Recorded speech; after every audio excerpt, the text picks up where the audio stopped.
সম্পূর্ণ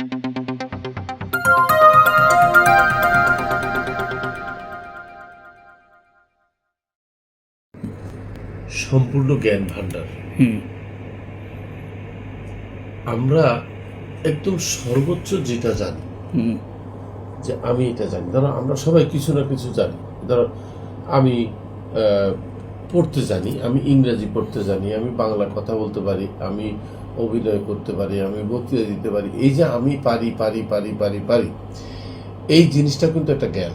এবং এই জ্ঞান কতটুকু? এই জ্ঞানটা হচ্ছে আমার জন্য জাস্ট এতটুকু, একটা সরল রেখার মতো। এইটুকু হচ্ছে আমি জানি আমি কি কি জানি। আবার বলতেছি, এতটুকু হচ্ছে আমি জানি আমি কি কি জানি। বুঝছো? তাইলে এটা গেল আমাদের জ্ঞান। আমি যে কোনো ব্যক্তির ক্ষেত্রে এটা হচ্ছে আমাদের জ্ঞান। আমরা জানি আমরা কি কি জানি। যেমন আমি যদি আমার ক্ষেত্রে বলি, যে আমরা জানি এই যে এটা পুরো বৃত্তটাকে যদি জ্ঞান সমাহার, জ্ঞান ভান্ডার ধরা হয়, আর এই সরল রেখাটা যদি হয় আমার সক্ষমতা, এতটুকু হচ্ছে আমি জানি আমি কি কি জানি। ক্লিয়ার? এখন যদি এখানে আমরা একটা অংশ নেই, সেটা হচ্ছে মনে করো যেটাকে আমরা বলে থাকি বৃত্তাংশ। এই বৃত্তাংশটা হচ্ছে আমি এইটা জানি আমি কি কি জানি না। তাহলে আমি লিখি,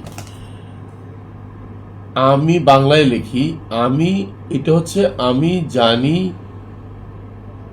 আমি জানি আমি জানি আমি কি কি জানি, আমি কি কি জানি। এইটা হচ্ছে জাস্ট একটা সরল রেখার মতো। কেমন? আর মজার ব্যাপার হচ্ছে এইটুক হচ্ছে যেটুক আমি এখন লিখতে যাচ্ছি, সেটা হচ্ছে আমি জানি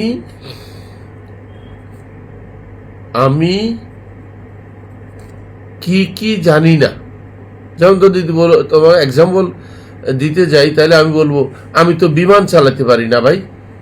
হ্যাঁ, আমি কিন্তু মোটরসাইকেল চালাতে পারি না। তার মানে আমি যে কি কি জানি না এটাও আমি জানি। এটা কিন্তু একটা নলেজ। ওইটা হচ্ছে আমি কি কি জানি, এইটা একটা নলেজ। আবার এইটুকু হচ্ছে আমি কি কি জানি না, সেই নলেজ কিন্তু আমার এতটুকু। আর বাকি অংশটুকু হচ্ছে আমি নিজেই জানি না আমি কি কি জানি না। না জানার কি কি আছে বা জানার কি কি আছে, আমি কতটুকু বোঝো নাই। আবার আমি কতটুকু জানি না এটাও আমি জানি না। এটা হচ্ছে বাকি। আমি কতটুকু জানি না, আমি কতটুকু জানি না এটাও আমি জানি না। চিন্তা করো, অসীম। আমি কতটুকু জানি না কমা এটাও আমি জানি না। তাহলে আমি তিনটা স্টেটমেন্ট নিছি। একটা হচ্ছে স্টেটমেন্ট নাম্বার ওয়ান হচ্ছে আমি জানি আমি কি কি জানি, এক। স্টেটমেন্ট নম্বর 2 হচ্ছে আমি জানি আমি কি কি জানি না। স্টেটমেন্ট নম্বর 3 হচ্ছে আমি এটাও জানি না আমি কি কি জানি না। That's it. মাশাআল্লাহ। তো যারা জানার ভাব করে, এরা দুইটা হতে পারে। একটা হতে পারে নিজের বোকা বানায়, জেনে শুনে বোকা বানায়, অথবা এটা একেবারে কি বলবো অথর্ব, যে তারা নিজেরা বুঝতেছে না যে তাদের জ্ঞানের সীমাবদ্ধতা কত, এবং তারা যে নিজেরা পণ্ডিত ভাবতেছে। এই জন্য আমি এই প্রসঙ্গে একটা এক্সাম্পল দেবো তোমাকে। একবার আলবার্ট আইনস্টাইনের সাথে তার ম্যাথমেটিশিয়ান বন্ধু, আমার ওনার নাম এই মুহূর্তে মনে নাই, তোমার ইয়েতে আইফেল টাওয়ার বসে ওনারা নাকি চা খাচ্ছিলেন। কথা হচ্ছে ফান করা যে বিভিন্ন বিষয়ে তারা আর্গুমেন্ট করে, ক্লোজ ফ্রেন্ড তো কথা বলতেছে, আলবার্ট একটু কল্পনা করো যে আজ থেকে 100, 150, 200 বছর পরে পৃথিবীর মানুষ জ্ঞান বিজ্ঞান এত আগায় গেছে যে তারা একটা রোবট বানাইছে, যে রোবটের এক পা আইফেল টাওয়ারের কাছে এখানে দিয়ে দাঁড়াইছে, আরেক পা হচ্ছে আমেরিকার স্ট্যাচু অফ লিবার্টিতে।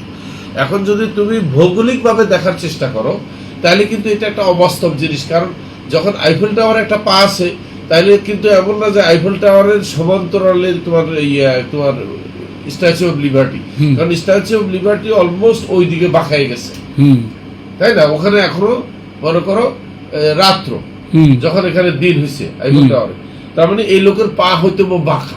বাঁকা। এখানে বাঁকা এক পা, ওখানে আরেক পা বাঁকা, তাহলে এটা একটা অসম্ভব ব্যাপার না? এরকম একটা জিনিস তার কাছে জানতে চাইছি, দেখি আলবার্ট কি বলে, কারণ সে তো সায়েন্টিস্ট। তো আলবার্ট বলে মেবি। তো তুমি মেবি বললা কেন? তুমি কেন এটাকে ইম্পসিবল বললে না? তখন আলবার্ট বলে only an idiot will say the impossible, there are so many things even I don't know. যাকে আমরা এই শতাব্দীর সেরা চিন্তা বলতেছি, উনি নিজেই সারেন্ডার করতেছে। There are so many things exist in this world universe, even I don't know, so how can I say like stupid impossible? তার মানে সেই দিন থেকে আমি লজ্জা পেয়ে শিখলাম যে আর কখনো ইম্পসিবল শব্দটা না বুঝে ব্যবহার করা যাবে না। তাহলে কি ব্যবহার করতে হবে? আলবার্ট আইনস্টাইনের মতো। কি সেটা? মেবি। মেবি। স্যার আপনাকে অসংখ্য ধন্যবাদ। আর আমাকে যে পরামর্শগুলো দিচ্ছেন আপনি, আমি অবশ্যই এগুলো মেনে চলবো, এবং আমি এখন থেকে আর কারো সমালোচনা বা নেগেটিভ কোনো লাভ নাই, কোনো লাভ নাই। আচ্ছা, আমি তোমাকে সমালোচনা সম্বন্ধে একটা কথা বলি। জি স্যার। শিখো, এটাও শিখো প্লিজ। মনে করো সমালোচনা করার অর্থ হচ্ছে, সমালোচনা জিনিসটার নাম হচ্ছে পরিষ্কার করা। মনে করো সমালোচনা শব্দটাকে আমরা একটা প্রতিশব্দ দিয়ে লিখি, সেটা কি পরিষ্কার? পরিষ্কার, বা যে কোনো কিছু পরিষ্কার করা, বা আমার শরীর পরিষ্কার করা। মনে করো আমার শরীর পরিষ্কার সমান সমান ইকুয়াল টু হচ্ছে সমালোচনা। আমরা একটা প্রতিশব্দ বসাইলাম। চলো এবার আমরা একটা কুইজ খেলি। যদি এটাই সত্যি হয় যে নিজের শরীর পরিষ্কার করা, বা কারো শরীর, যে কারো শরীর পরিষ্কার করার প্রতিশব্দ হচ্ছে সমালোচনা, যদি এটাকে আমরা মেনে নেই, চলো এবার দেখা যাক আমরা কার সমালোচনা করব। সমালোচনা যেহেতু প্রতিশব্দ হচ্ছে কি, গা পরিষ্কার করা, এবার সমালোচনা শব্দটা উঠে আনো, উঠে নিয়ে ওখানে গা পরিষ্কার করা শব্দটা প্রতিস্থাপন করো। এবার নতুন প্রশ্ন, চলো তো আমরা কার গা পরিষ্কার করব যদি সুযোগ পাই? নিজেরটা না মায়ের নিষেধটা? নিজেরটা। পৃথিবীতে কোন গাধা আছে নিজের গা ফালাই দিয়ে অন্যের গা পরিষ্কার করে? মাশাআল্লাহ। কয়টা গর্দভ আছে? অনেক ধন্যবাদ স্যার, আমি এটা মেনে চলবো ইনশাল্লাহ। এবং অবশ্যই আমার কথা হচ্ছে সুযোগ পাইলে তো আমি আমার গা পরিষ্কার করব, তাই না? তার মানে এটার আবার প্রতিশব্দ বসাও। সুযোগ পাইলে আমি কার সমালোচনা করব? নিজের। Yes, that is productive, that is profitable, and that is workable. তাই পৃথিবীতে গর্দভরা অন্য সমালোচনা করে, আর বুদ্ধিমানরা করে নিজের। Thank you sir.